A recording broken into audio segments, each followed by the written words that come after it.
Bien, pues ya para terminar la jornada de la mañana, que creo que está siendo bastante intensiva, tenemos una ponencia relativa a la selección y uso de los equipos de protección individual.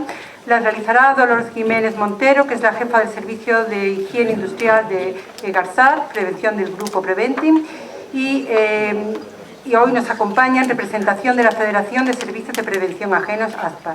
Ella va a intentar trasladarnos cuáles son los problemas reales con los que se encuentran en materia de selección y uso de los equipos de protección individual. Buenas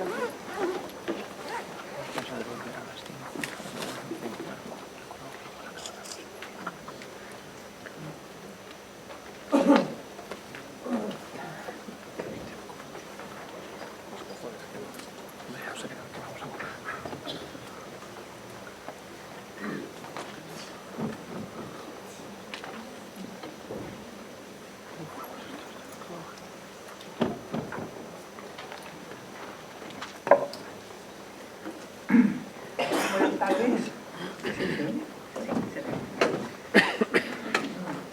En primer lugar, agradecer la posibilidad de participar en esta jornada. Como estamos al final, miraré de ser lo más breve posible. Bien, a mí me gustaría dar un poco la visión que a lo mejor tiene un técnico de prevención en el día a día de los equipos de protección individual. Entonces, a ver, en primer lugar, hablar de la selección de EPIs, del uso del EPI para una protección adecuada, los aspectos de información y, para finalizar, las pruebas o test de ajuste sobre el propio trabajador. Una pincelada sobre la selección de EPIs que aparece en la guía técnica del Real Decreto 773 que se ha mencionado, en cuanto a ver los diferentes pasos que debe realizar la empresa para finalmente seleccionar un EPI, ¿no? La identificación y la evaluación de riesgos, ver esa naturaleza, la magnitud de ese riesgo, a continuación definir, llegado el caso que ese riesgo no se puede controlar de otra manera, qué EPI será necesario, teniendo en cuenta diferentes aspectos: trabajo, trabajador, características del equipo. Una vez tenemos esto decidido, hay que, en teoría, comparar con estos EPIs existentes en el mercado y tener en cuenta también la participación o la opinión de los trabajadores. Bien, dicho así rápidamente, puede parecer una cosa sencilla, pero en la práctica todo esto no lo es, no es sencillo. Además, tenemos que decir que estos pasos no son secuenciales, o sea, hay interacciones entre ellos que se van retroalimentando. Entonces, cuando uno piensa, bueno, pero en realidad, ¿quién escoge el EPI en las empresas? ¿Existe alguna estadística al respecto? La verdad es que la he buscado y no la he encontrado. Sin embargo, existe un estudio realizado por FREMAP, bastante interesante, que después volveré a citar, en el que preguntan en la encuesta, que es, el estudio está enfocado a la valoración del ajuste de la protección respiratoria. Entonces se toma una muestra de 168 empresas con más de 5 trabajadores de 2 sectores industriales distintos. Y a la pregunta, ¿cuál es el perfil encargado de la selección de EPIs? Fijaros que tenemos por un lado el empresario directamente y por otro lado, como digamos más del 50% de esas decisiones, responsable de prevención de riesgos laborales. Es decir, finalmente alguien toma una decisión y esa decisión está fundamentada en diferentes factores y en el conocimiento que tenga esa propia persona que toma esa decisión. Bien. Vemos también que hay un porcentaje de una selección compartida, ¿de acuerdo?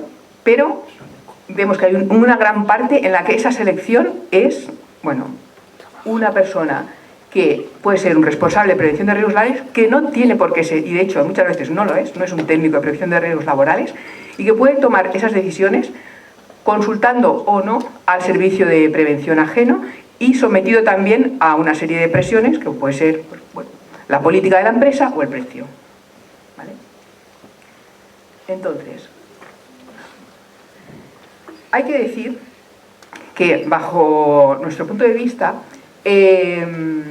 actualmente existe una inercia, podemos decir, una inercia positiva que creo que no existía hace pues, unos 15 o 20 años en cuanto a que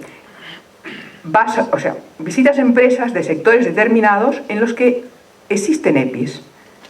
Es decir, en una empresa del metal, a día de hoy, difícilmente no tenemos unas calzado de seguridad, unos guantes de seguridad. Es una inercia positiva. Sin embargo, cuando rascamos un poquito más, veremos que a lo mejor no son los adecuados.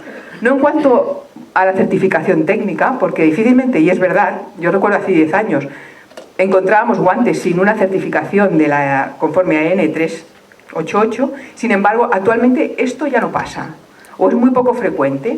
Es decir, tenemos unos equipos estándares, difícilmente encontraremos una manipulación de productos químicos sin unos guantes.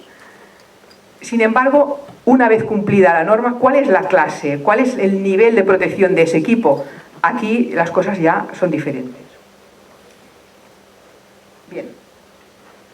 El tema de las tallas, disponer de diferentes tallas que se acoplen al usuario, esto cada vez ya es más frecuente también. Estamos hablando, no obstante, de riesgos, digamos, durante tareas habituales. ¿De acuerdo? Estos riesgos son riesgos evaluados, en los que en la evaluación de riesgos aparece que se deben utilizar EPIs, llegado el caso. Muchas veces, la mayoría de veces también se indica el tipo de EPI, y esto contribuye, bueno, por lo menos a tener una primera, base para esta selección, por lo menos al que es el responsable de esa selección. Bien.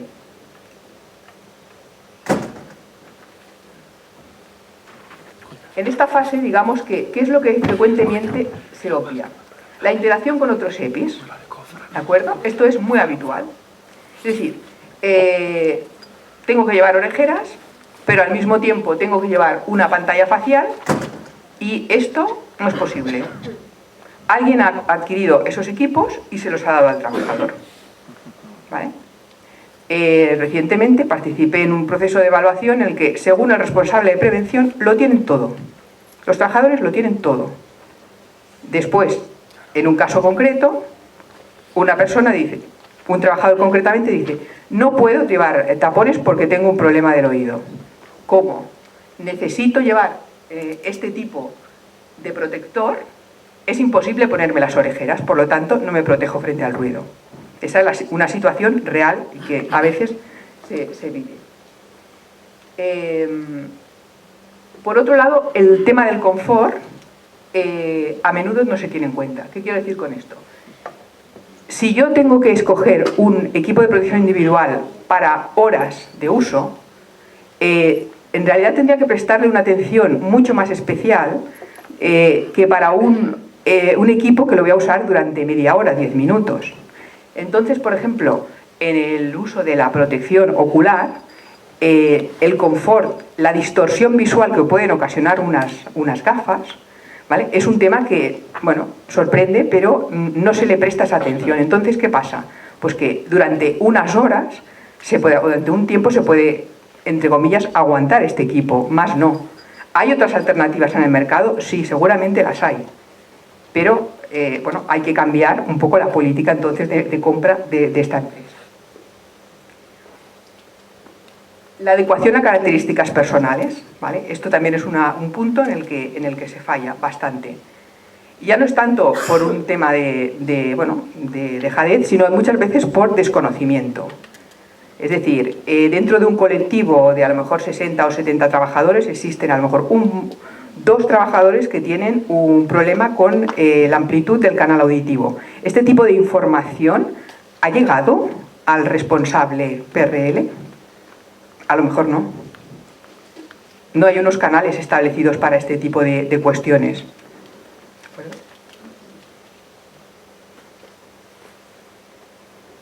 Bien. Estas causas, en cuanto al tema de las interacciones con otros EPIs, básicamente yo creo que son el desconocimiento de estas propias interacciones. Por otro lado, el tema de que cuando tenemos diferentes tipos de proveedores, los desajustes entre un EPI y otro son mucho más probables. El típico desajuste de un equipo de protección respiratoria con unas gafas de protección en las que no se sabe lo que hay que poner encima de qué, y que en todo caso cuando respiro lo que hago es empañar las gafas porque resulta que parte del aire exhalado sale para arriba. Esto es mucho más frecuente cuando tengo una marca de unas gafas y una marca de una protección respiratoria. Otra de las causas sería la dificultad en la gestión del confort percibido. Es decir, yo tengo un colectivo y resulta que a lo mejor tengo que gestionar 2 centros de trabajo distintos. Y tengo un colectivo y hay un grupo que tienen un disconfort evidente. ¿A quién le comentan este disconfort? Al encargado. Este encargado puede ser que les haga más o menos caso, depende del feeling y depende de muchos factores. Ahora bien, este encargado luego se lo comunicará al responsable de PRL, sí o no, o depende. Entonces no se percibe muchas veces cuestiones que luego en fase de evaluación algún trabajador, entre comillas, se atreve a manifestar. ¿Vale? Esto no se percibe porque el mecanismo de información falla. Igual que en el tema de las características personales. Y un pequeño porcentaje también es que el responsable PRL tiene otras prioridades dentro de toda su actividad preventiva, como para prestar especial atención a los temas de equipos de protección individual. Cuando hablamos ya de tareas poco frecuentes, nos podemos encontrar que incluso ni se ha establecido el uso necesario de ese EPI. Y además es posible que ni esa tarea esté evaluada. Entonces, por ejemplo, por poner un ejemplo, imaginaos una operación de limpieza que se hace cada 6 meses aproximadamente. No hay un procedimiento específico, sino que más o menos, por lo que se dice, se hace de una manera determinada. Alguien entiende que dentro de esa manera incluye una aireación de 3 horas antes de hacer la operación. Pero esto, como no está definido, pues alguien entiende que esto no es necesario. Se realiza esa operación y el trabajador se marea. Dices, bueno, hay un incidente, a lo mejor se cae y se hace daño, será un accidente, pero en definitiva no estaba establecido ese uso del equipo de protección respiratoria porque tampoco nadie había evaluado este tipo de tarea y cómo se estaba realizando. ¿Vale? En este tipo de situaciones, además, hay otro factor que no se tiene en cuenta, que serían las condiciones ambientales. Es decir, a la hora de seleccionar el EPI, como es una cosa poco frecuente en el que pueden haber otro tipo de factores, como por ejemplo la temperatura, pues tampoco se tiene en cuenta que una temperatura elevada puede dificultar extremadamente el uso de este EPI. Bien, para lo que sería el uso del EPI para una protección adecuada, yo creo que en realidad existen 4 factores. El primero sería la colocación y retirada correctas del equipo. ¿Vale? Aquí en estas fotografías vemos ejemplos en que claramente no están bien colocados. Esos equipos no están bien colocados, por lo tanto, esa colocación es incorrecta. Aquí vemos el uso de la protección respiratoria en una persona que lleva barba, aunque sea corta, ¿vale?, en todo el contorno de ajuste. ¿Vale? Esa situación en sí es incorrecta, es un mal uso del equipo de protección respiratoria.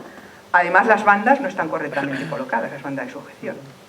Luego vemos aquí, en el caso de los tapones deformables de protección auditiva, claro, aquí a la derecha no es correcto.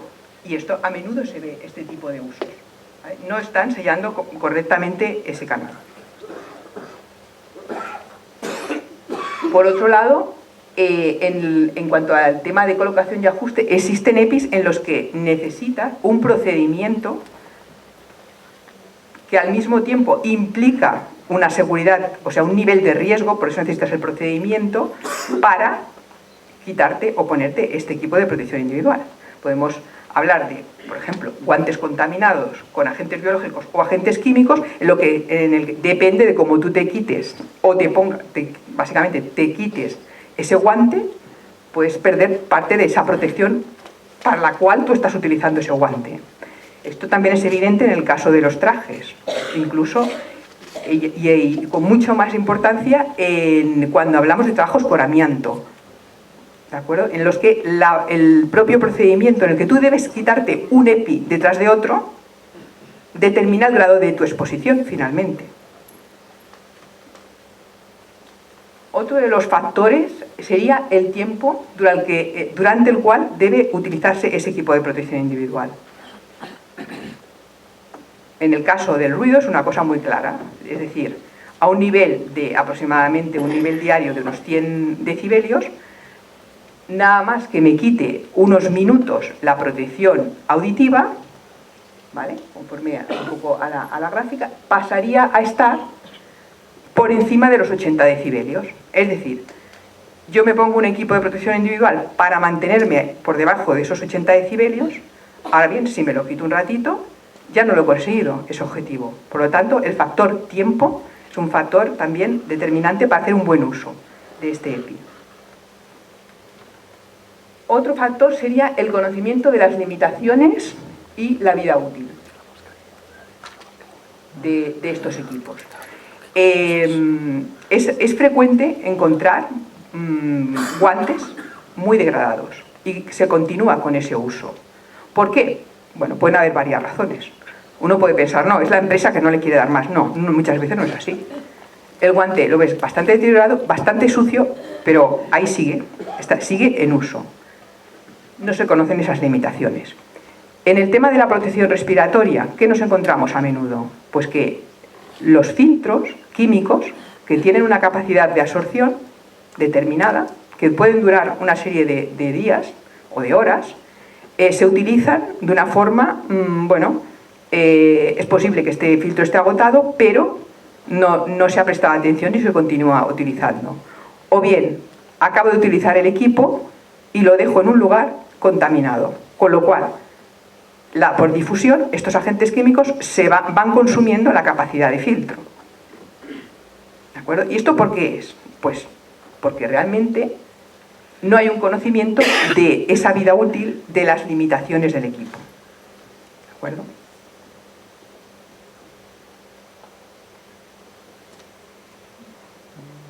Aquí introduzco una iniciativa que mereció el cuarto premio de seguridad y salud laboral del 2015 de la marca Honeywell, en la que mediante un código de colores que se ve muy bien, si os fijáis, en referencia a la norma 388 en cuanto al riesgo de corte, ¿vale?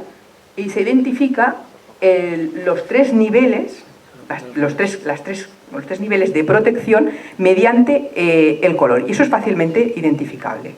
Entonces, con este tipo de iniciativas, lo que se está favoreciendo es que el hecho de que yo en mi puesto de trabajo tenga que utilizar para unas operaciones un equipo, para otras operaciones otro equipo, ¿vale?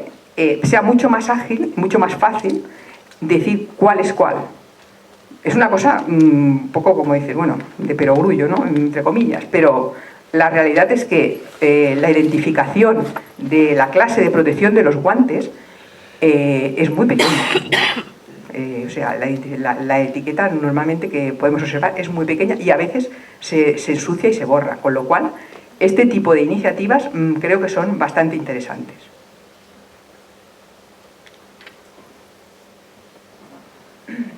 Ligado también al tema del conocimiento de limitaciones y vida útil, es importante recalcar que hay algunos equipos de protección individual en los que la revisión previa, en realidad esto habría que hacerlo en todos, pero hay algunos en los que esa revisión previa es especialmente importante, ¿vale? Por el riesgo que puede suponer que esto falle, aunque tú creas que el equipo es correcto. Podríamos hablar de los guantes aislantes contra descargas eléctricas. Y, por ejemplo, hay lo que son hinchadores de guantes para verificar que no haya ningún tipo de fuga. El tema de los equipos autónomos y semiautónomos, es decir, tengo que comprobar cómo está ese suministro de aire, tengo que comprobar presiones antes de utilizarlo. O el tema de los equipos arneses, a la verificación del estado, aunque sea una verificación visual de cada uno de estos elementos, ¿vale? cuarto punto sería la agilidad en su reposición. Esto obedece a factores organizativos. Como bien ha dicho el ponente anterior, a veces, no es que la empresa no lo haya comprado, no es que se niegue, no es que no lo sepa, no es que, pero resulta que en un turno de trabajo determinado se rompe un equipo y ahora hay que ir a buscar el equipo. ¿Quién lo da normalmente? Pues el jefe de turno, el encargado, el tal. Mira, esta persona hoy no estaba, que tenía que ir al médico. Entonces dices, vale, hay periodos en los que puede ser que no disponga de ese equipo por un tema organizativo. En este sentido, veo que cada vez más la gestión de empresas en las que existen diferentes tipos de EPIs que se utilizan de forma simultánea o sucesiva se está llevando mediante estas máquinas dispensadoras. Entonces aquí siempre me ha venido una duda de carácter legal, de alguna manera, que es decir, estas máquinas tienen asociadas un software que identifican a la persona que va recogiendo este equipo. Entonces, la información de este sistema sí sería, no sé cómo lo interpretaría la inspección de trabajo, una manera de gestionar lo que llamamos el registro de entrega de los EPIs, de los equipos de protección individual. Vale, lo dejo aquí sobre la mesa un poco para ver si esto sería válido. Bien, en cuanto al tema de la información, me parece que se ha comentado aquí en otras ocasiones, la información de la que dispone el trabajador, en realidad, es una suma de cuestiones que están en el folleto informativo y cuestiones que le debe indicar la empresa. En el artículo 8 del 773 dice claramente que se debe informar sobre los riesgos contra los que protegen y aquellas operaciones o zonas en las que esto sea obligatorio. Por otro lado, en el nuevo reglamento, también igual que en el anterior, dice existe una serie de puntos, como es precisamente el riesgo del que el EPI debe proteger, las instrucciones de almacenamiento, uso y limpieza, mantenimiento, revisión, desinfección, las clases de protección, el significado de los marcados y la caducidad. Esta información está dentro tanto del envase o de alguna manera. A menudo esta información se pierde. Entonces, aprovechando que tenemos aquí un representante de ASEPAL, quería hacer una propuesta que sería que el propio fabricante dispusiera en su página web online de lo que podríamos decir, puede llamarse de otra manera, una ficha de integración informativa. Es decir, esta información que está aquí ya disponible y que de alguna manera, sea en un papel, sea en el propio envase, o sea, esta información tiene que facilitarse, extraer aquella información que realmente implica una acción y un conocimiento por parte del trabajador y ponerla a disposición en un formato online que permita además incluir otro tipo de información referente a la propia empresa. Es decir, y bueno, considero que no sería un gran coste porque no estamos diciendo que esta documentación se imprima, vaya arriba, vaya abajo, simplemente que esté disponible. De manera que a esto se pueda añadir las operaciones y zonas en las que en esa empresa concreta este EPI debe ser utilizado. Además, permite introducir alguna imagen, ¿vale? Y por otro lado, de esa información que está en el folleto, realmente los esquemas a veces que aparecen allí, los esquemas que aparecen de colocación, ¿vale? De cómo tenemos que hacer esto, estos esquemas podrían incorporarse a este documento de manera que sería una gestión después este documento se podría entregar, o sea, la idea era entregar al trabajador. Pero es posible que no solo ayude esto a informar al trabajador, sino que ayude también a informar a la propia empresa. ¿Por qué lo digo? Porque a veces, cuando se entrega el EPI y se explica para qué sirve, nos olvidamos cuestiones como, por ejemplo, este EPI debe guardarse en un lugar fresco y alejado de toda contaminación. Es decir, yo como empresa te estoy dando un documento en el que esto te lo estoy afirmando y te lo vuelvo a dar, porque las instrucciones se perderán. Entonces, en ese decir te lo doy, nos damos cuenta de que esto hay que buscar un lugar para guardarlo. Y que si esa operación se hace muy alejado de la zona donde el trabajador tiene su taquilla, a lo mejor necesitamos un almacenamiento intermedio. Si yo te doy unos guantes y dice, estos guantes deben lavarse abundantemente cuando acaba esa operación, es decir, yo te lo estoy diciendo, te lo estoy entregando y me doy cuenta, oye, resulta que esto hay que lavarlo bastante bien. ¿Está el suministro de agua lo suficiente cerca? Una vez los ha lavado, ¿tendrá que ponerlos en un lugar para que se sequen? Bueno, aquí lo dejo sobre la mesa. Adicionalmente, se podría también indicar el modo en el que la empresa considera que hay que comunicar el disconfort percibido, ¿vale?, por el trabajador. Ya para finalizar, quiero hacer una mención de lo que serían las pruebas o test de ajuste, porque últimamente se está hablando bastante y son un instrumento bastante útil. O sea, sería un protocolo para evaluar cualitativa o cuantitativamente el ajuste de un equipo de protección, que puede ser, aquí pone respiratoria, pero bueno, puede ser respiratoria o puede ser auditiva. Bien, ¿qué es lo que nos aportan estas pruebas? Por un lado, ayuda a conocer de forma individual el grado de protección de ese equipo. Por otro lado, permite seleccionar entre dos modelos distintos alguno que se acople mejor a esa persona.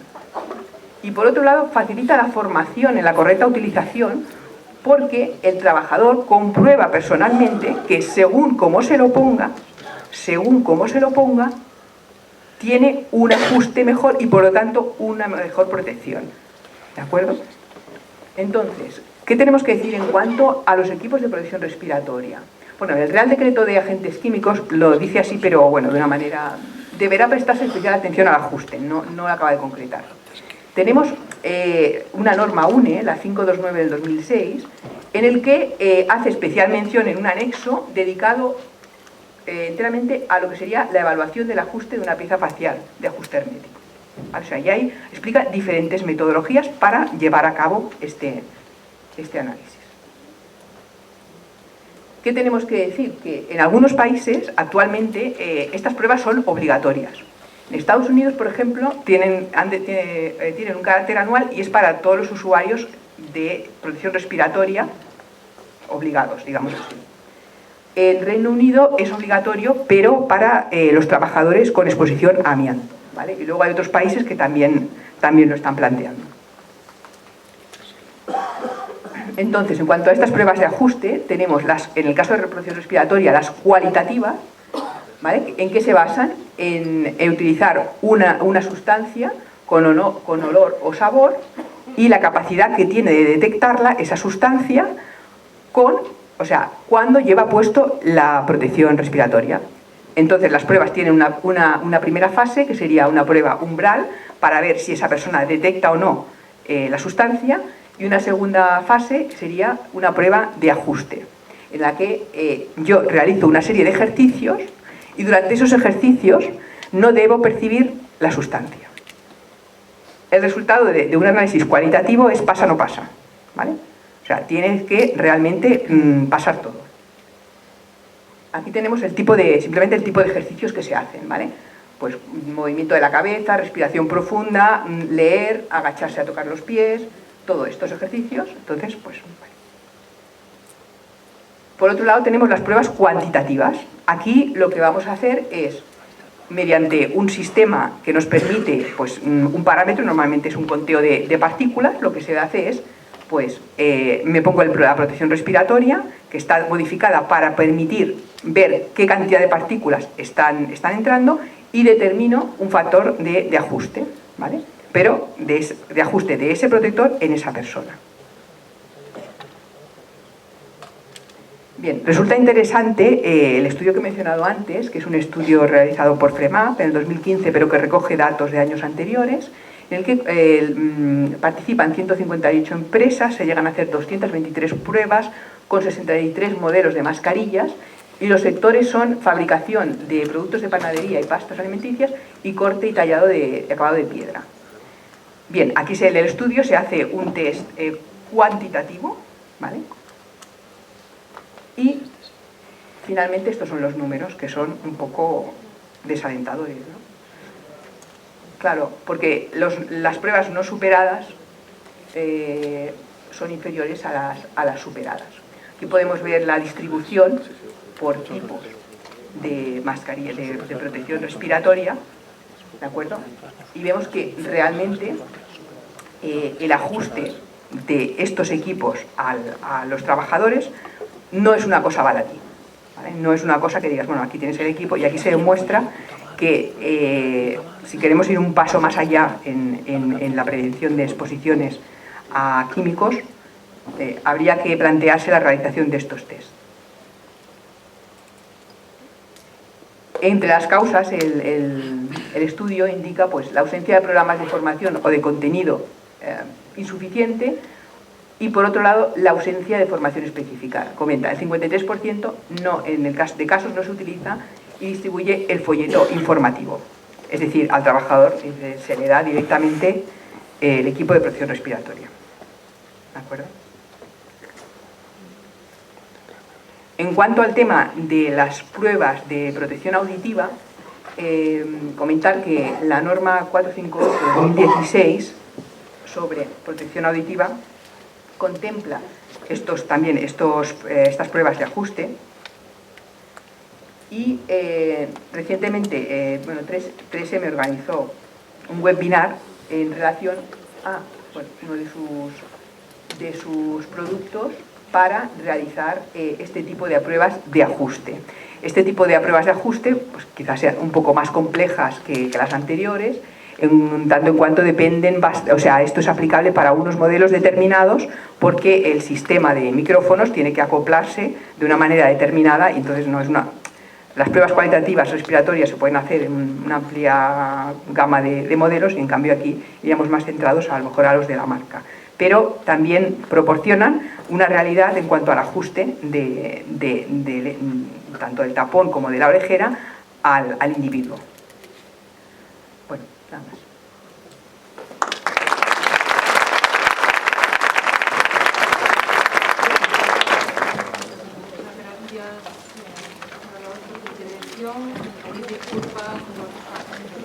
Muchas gracias por tu intervención. Pedir disculpas por el retraso. Es bastante tarde. Yo no quisiera, de todas maneras, pues dar la oportunidad de si alguien quiere hacer alguna pregunta. Si no, de cualquier forma, yo me pongo a su disposición para cualquier consulta que tengan, cualquier duda, si la quieren transmitir a través del correo electrónico o sistema de consultas del instituto, o hacernosla llegar al centro, y yo me encargo personalmente pues de tramitarla y gestionarla con pues, los ponentes a los que correspondan. En cualquier caso, me pasan dos consultas. Una de ellas es realizada por Fermín Marcos, de un servicio de prevención mancomunado, y la pregunta es en referente a los equipos de protección individual. ¿Qué normas seguimos para realizar la reposición del EPI? Si existe alguna norma, artículo o ley, real decreto al respecto. Yo creo, no sé si hay micrófonos, porque quizás Miguel Ángel serías tú el más adecuado para responder en este sentido, que habla respecto a la necesidad o el requisito de reposición de EPI.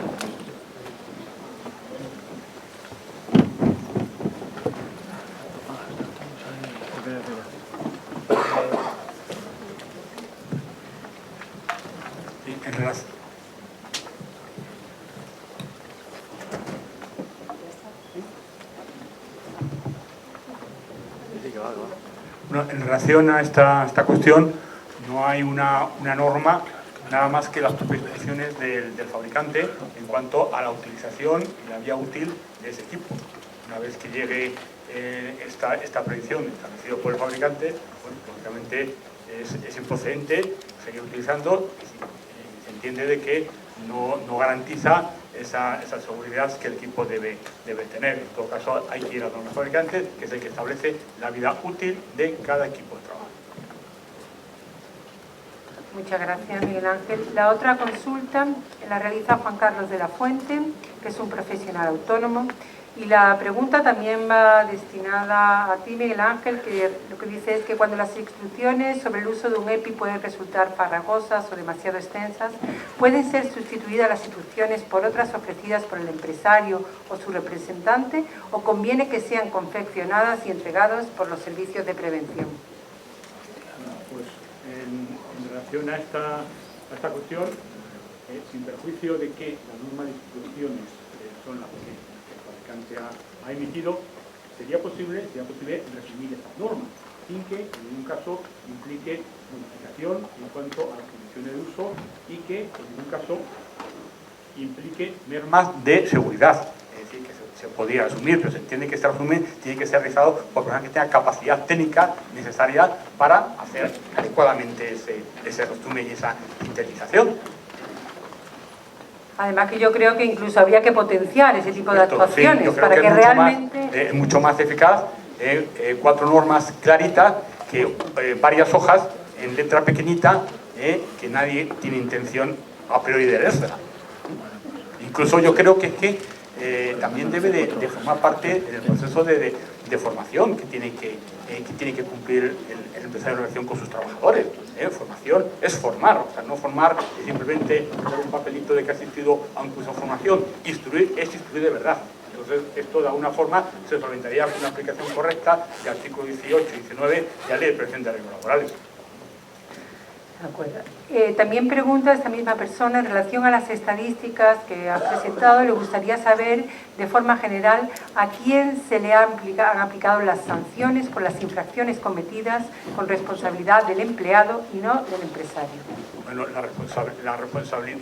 la no utilización de equipos de trabajo, aunque la culpa la tenga el trabajador, es responsabilidad de la empresa, porque está incumpliendo esa obligación de vigilancia que tiene la empresa. Otra cosa es que a su vez el empresario pueda repercutir hacia el trabajador y sancionarlo por una falta, ya que es una obligación que tiene el trabajador de cumplir con la utilización correcta de medios de protección individual, siempre de que disponga de información necesaria y que cuente con medios, de acuerdo con su conocimiento, para su correcta utilización. Esas obligaciones que establecen en el artículo 29 de la Ley de Prevención de Riesgos Laborales. ¿Hay alguna pregunta más? Sí. ¿Sí, pueden pasar el micrófono, por favor?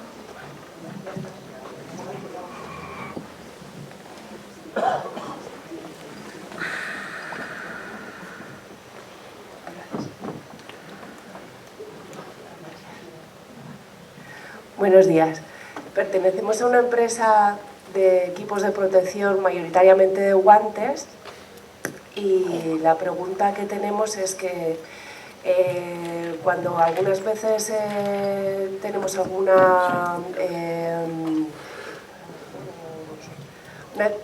existen discrepancias entre laboratorios, por ejemplo, en los resultados de los mismos lotes de guantes, por ejemplo, los niveles de los guantes son diferentes entre los laboratorios, entonces existen discrepancias a la hora de los resultados. Nos gustaría que nos dijeran pues, qué podemos hacer o por qué existe esa discrepancia si son mismos lotes, mismos guantes y mismos materiales. En principio no debería existir. Sí puedo decirle que los ensayos que se incluyen en las normas técnicas normalmente tienen que ser ensayos robustos, tienen que ser reproducibles y tener la posibilidad de repetirlo, y normalmente para que se incluya y una norma siga su procedimiento de elaboración se participa en ensayos interlaboratorios. Además de esto, como hay que mantenerlo en el tiempo, una vez que ya tenemos la norma operativa, todos los organismos notificados que estamos funcionando bajo una acreditación, pues entre los requisitos que nos exige en concreto ENAC para realmente demostrar esa competencia técnica se encuentra la de participar en ensayos interlaboratorios que garantice que realmente tenemos un ensayo que se mantiene en el tiempo, con las condiciones y por tanto, pues bueno, fomentar pues ese sistema que decía yo de confianza y de que debería ser el mismo resultado. No obstante, pues bueno, hombre, no debería ser una cosa generalizada. Siempre pueden existir en un momento dado, pues a lo mejor situaciones concretas en las que pueden encontrar esas discrepancias, pero no debería ser así. En ese caso, pues a lo mejor hay que investigar y bueno, tampoco sería extraño que en un momento dado un laboratorio de ensayo o un organismo tenga que pues tener una no conformidad, porque un trabajo en un momento dado pues ha ocurrido cualquier cosa, de que un equipo pues se ha desviado, en fin, puede haber muchos motivos que impliquen una investigación, pero no debería ser lo normal. Se supone que una certificación debería ser válida en los ensayos. También es importante el control de la producción, porque hay veces que nos han cuestionado y realmente no ha habido el control de la producción correcta. Pero bueno, el sistema admite mecanismos para que, por supuesto, todos nos podemos confundir y que se pueda investigar en el sistema. ¿Va a existir un colapso entre laboratorios a la hora de adecuar la nueva normativa? No sé si te refieres entre laboratorio o en cada laboratorio. Como todo, cada organismo notificado pues tiene su alcance, hay organismos con más alcance, hay otros con menos, hay organismos que tienen más clientes que tienen otros y son emisores de un mayor número de certificados que otros. Evidentemente esto va a repercutir en la carga de trabajo que tengan. Igual que hay fabricantes que tienen más productos y menos productos. Este año que se da, o año y medio que se ha dado hasta que entre en vigor el reglamento, tiene como objetivo pues el permitir que los organismos que ya estén notificados para el reglamento puedan empezar a trabajar con los fabricantes.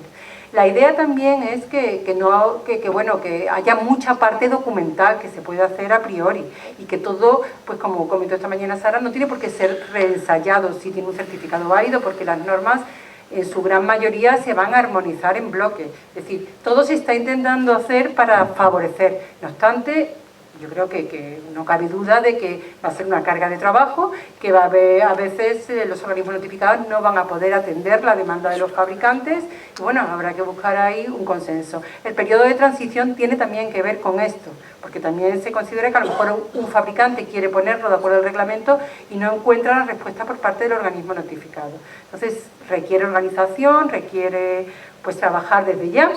Y bueno, esto es una queja generalizada tanto de fabricantes como de organismos notificados a la comisión. Pero al final yo creo que se va a poder hacer mejor de lo que pensamos ahora, pero también digo, la comisión acabó cerrando el debate diciendo el reglamento es el que es, esa es la legislación que tenemos y tenemos que cumplirla.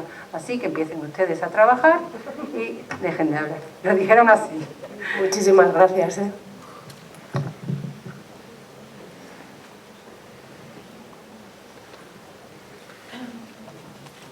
Buenas, soy Matilde Valladares del Servicio de Prevención Mancomunado de Gas Natural Fenosa. Dos cosas, dos preguntas. Con el nuevo reglamento vamos a poder, los servicios de prevención, solicitar a los fabricantes el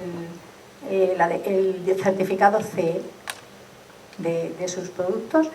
Y luego, ¿se va a hacer algo con el tamaño de las letras de los manuales, que no se puede leer?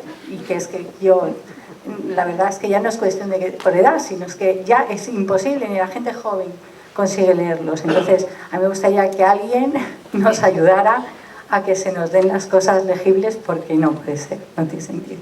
Respecto al certificado, yo en mi opinión es que no entiendo, o sea, yo entiendo que un informe técnico de ensayo no se le pueda exigir a un fabricante, porque bueno, hay información que puede formar parte pues, del secreto, podríamos decir, profesional o del desarrollo que ha llevado o el desarrollo de su equipo.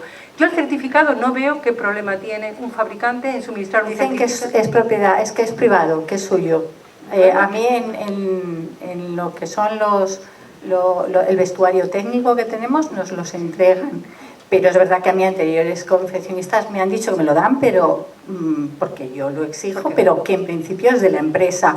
Y otros fabricantes dicen que no lo dan, entonces dan el certificado de conformidad, incluso en un categoría 3, en un arnés, que a mí me parece, dices, hombre, un categoría 3, por lo menos dame el certificado, porque veo más cosas en el certificado que no en el otro. No sé si ahora con el nuevo reglamento la declaración de conformidad va a ser más completa, voy a tener más información y entonces puedo desistir de tener el certificado. En principio la declaración de conformidad, efectivamente, como has dicho, es más completa y te tiene que incluir mucha información que es la que realmente tú necesitas. Hay veces, pues nos enseñaban la semana pasada un certificado, por ejemplo, de un equipo donde además había un anexo con una serie de accesorios que se le podían acoplar y estaban incluidos en el certificado. Pues hay información que puede ser interesante, pero es como todo. Yo en principio pido un certificado. Que después me ponen problemas, pues me parece extraño. Otra cosa es hasta dónde vamos a pedir. Y siempre tendremos que, existe, pues, está establecido de manera general que yo como usuario puedo pedir al fabricante, y muchas normas lo contemplan así, aquella información que yo necesito que es útil de cara a la selección y al uso de del equipo en unas condiciones particulares. Entonces, yo creo que se debería poder pedir. Y yo, si fuera técnico de prevención de una empresa que tengo que documentar que he aplicado el Real Decreto 773 y tengo que documentarlo, pues evidentemente no me voy a poner a ensayar, como hay veces que nos dicen a nosotros, por favor, ¿me lo puede ensayar que no me fío? Eso no es, un usuario no debe hacer eso. Pero yo sí documentaría todo lo que pudiera hasta un límite. O sea, ya hay uno que dijo, es que quiero la documentación técnica, ¿no? O sea, hasta un límite yo creo que podría ser exigible, o por lo menos yo lo pediría. Y si no me lo da, pues me voy a otro. Porque yo realmente, si yo tengo todo muy bien, yo quiero dar mi certificado por todos los sitios, porque es propaganda y es marketing. Con lo cual, tampoco podemos decir siempre, pero ¿por qué no quiero entregar un certificado, ¿no? Y además, como bien dices, hay mucha información en el certificado que me puede aportar, ¿vale? Respecto al folleto informativo, estoy totalmente de acuerdo contigo. El tema de la letra, esto se luchó para que se incluyese en el reglamento un límite.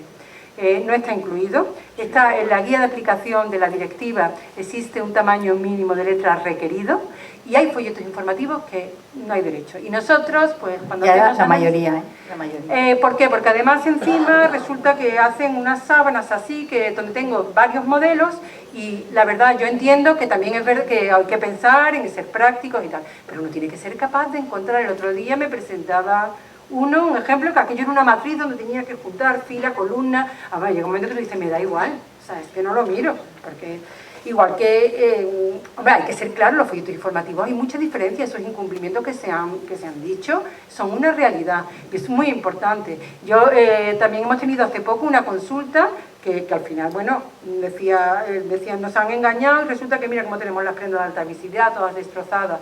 El problema era que el usuario no había seguido las instrucciones de uso, pero cuando tiramos del folleto informativo, un folleto informativo que, como bien se ha mencionado, es un requisito esencial, que ha verificado un organismo notificado, que lo verifique y le tiene que decir al fabricante, es su responsabilidad venderlo así y con esta información.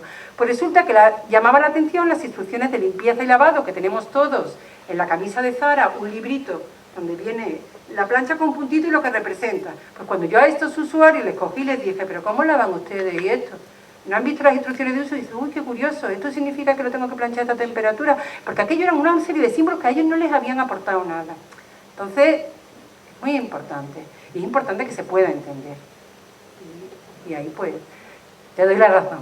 Yo también tengo que revisar los manuales, los folletos informativos del vestuario, porque entregan un documento con 2 frases que quieren decir lo mismo, pero una es muy tergiversada, no se entiende, y tengo que decir que por favor la quiten, pero es que esto sale del laboratorio, según me dicen. Yo no lo sé, yo ya no sé hasta qué punto el laboratorio verifica todo o no, pero me he tenido prenda a prenda que verificar todos los manuales diciendo esto lo quitas, corrigiendo ya faltas de ortografía o bueno, de escritura que fallan y demás, pero que dices, hombre, claro, yo también lo pido, y en la licitación pido maquetas y pido las etiquetas. En las etiquetas yo la simbología, no sabe el trabajador lo de la lejía, pues a mí me parece muy bien que el conferencista sepa lo que es la lejía, yo no me lo sé. Yo en mi casa no uso lejía, pero lo que quiero es que en la etiqueta ponga no uso lejía, escrito, porque es lo que entendemos todos. A mí entonces, ese tipo de cosas, pues además, como no lo pongas en el pliego, luego te dicen que, claro, que estás exigiendo cosas que no sé, que parece que es de otro mundo. Ese tipo de cosas planeta. no tendría ni por qué estar exigido en el pliego, tendría que venir intrínseco a una certificación correcta del equipo. Una cosa es, cuando lo que decíamos antes, una cosa es además laboratorio de ensayo y organismo de control. Un organismo de control notificado para aplicar el reglamento o la directiva tiene que mirar el equipo en su totalidad. Y unas instrucciones de uso forman parte de los requisitos esenciales, y unas instrucciones de uso que sean claras, concretas y concisas. Pero aparte de de eso, cuando se está aplicando, como en la mayoría de los casos, una norma técnica armonizada, suelen tener un apartado específico donde se dice que todo esto no es que a mí me gustaría que tener al lado el simbolito de no usar lejía, es que la propia norma dice que tiene que haber una explicación de los pictogramas que se utilizan. Entonces, el técnico de prevención tiene que ser consciente de que lo puede exigir porque es una responsabilidad del fabricante cuando lo pone en el mercado. Y muchas veces lo que ocurre es que si yo no sé, no exijo, si no me exigen, pues no doy. Y luego, que si es culpa del organismo notificado o es culpa del fabricante, pues como todo, hay veces pues que a lo mejor se revisan las instrucciones de uso. Nosotros, por ejemplo, en nuestra práctica devolvemos la documentación técnica que incluye las instrucciones de uso selladas y con fecha. ¿Por qué lo hacemos? Precisamente para garantizar que hasta donde llega nuestra responsabilidad la hemos cubierto, porque nos hemos encontrado en el mercado que yo aprobé un folleto informativo y lo que se está suministrando al usuario no tiene nada que ver. Entonces aquí cada uno nos vamos cubriendo las espaldas, porque claro, de quién es la responsabilidad. Pero el organismo de control debería verificarlo y el fabricante debería respetarlo.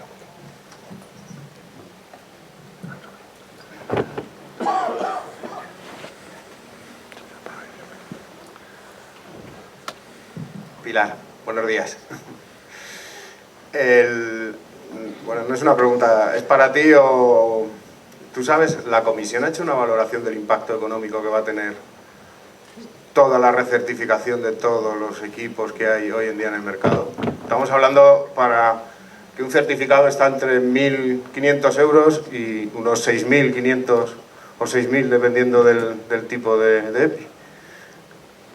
Esto se ha previsto porque llegan unos años muy buenos para los organismos notificados, ¿no? No sé si para los fabricantes. Gracias. Mira, la evaluación del impacto, sabes que se hizo previo, se contrató una empresa externa donde se hizo una valoración del mercado, el impacto que tenía y también se valoraba el impacto frente a los usuarios. Seguimos encontrando guantes 388 que están muy generalizados por la norma del 94. Con lo cual también se ha valorado eso. Respecto al tema de ese tema también se ha contratado, bueno, es que los organismos notificados esto es un negocio, no debería ser.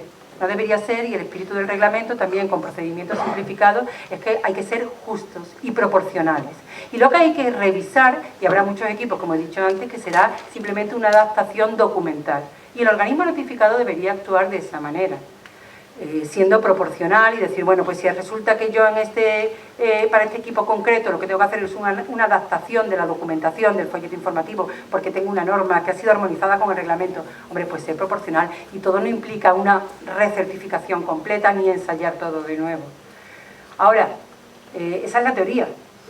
Lo que vaya a pasar, pues hombre, yo espero que vosotros con vuestros organismos notificados habléis, pactéis, evaluéis y también veáis, bueno, porque no es lo mismo un equipo que lo tengo perfectamente puesto con la última norma en vigor y con todo perfecto, ¿qué ocurre? Y también te soy sincera, que aquellos fabricantes que lo tengan todo muy bien y que tengan con la directiva, que no con el reglamento, la documentación perfectamente recogida, sus sistemas de control de fabricación interno perfectamente encajados, el examen C de tipo bien hecho, con la norma actualizada y con el control de la producción, en el caso de categoría 3, deberá tener un camino mucho más fácil. Pero ¿cuál es la realidad? Y tú lo sabes, Felipe.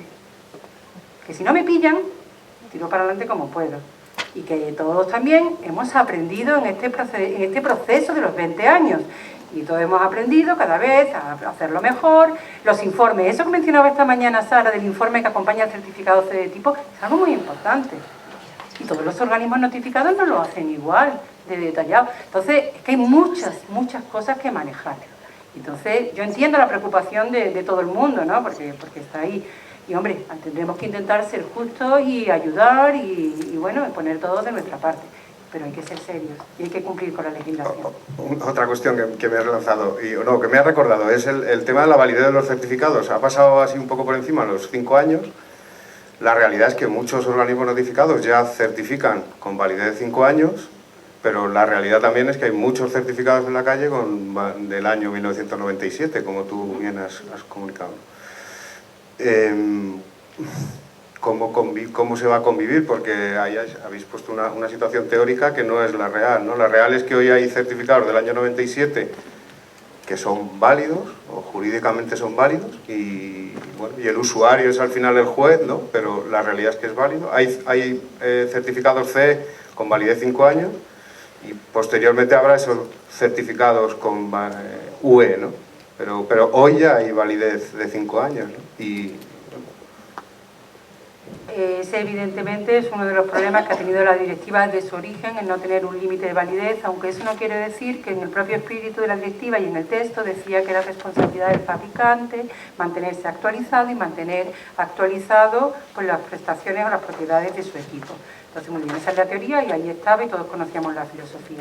Otro de los problemas que hay es que eso que yo he dicho esta mañana de que introducción en el mercado no es cuando yo introduzco por primera vez una marca y modelo y ya me olvidé, sino cada una de las unidades individuales. Ese es el problema que también al no estar identificado por lotes, números de serie y tal, planteaba un problema de cómo tiro yo para atrás cuando se ha introducido esto en el mercado. Y eso no es nuevo, lo de la introducción en el mercado, eso venía en la guía azul desde sus orígenes. Entonces, ¿qué pasa? Efectivamente tenemos productos en el mercado, imaginemos que no lo han puesto en el mercado, porque si lo ponen ahora en el mercado, aunque sea un modelo del año 94, deberían, para cumplir con la ley, ponerlo. Nos imaginamos que está en la cadena de suministro, que bueno, tantos años tampoco duran las tiendas. Sí, que son muchísimos años, pero imaginemos que están ahí.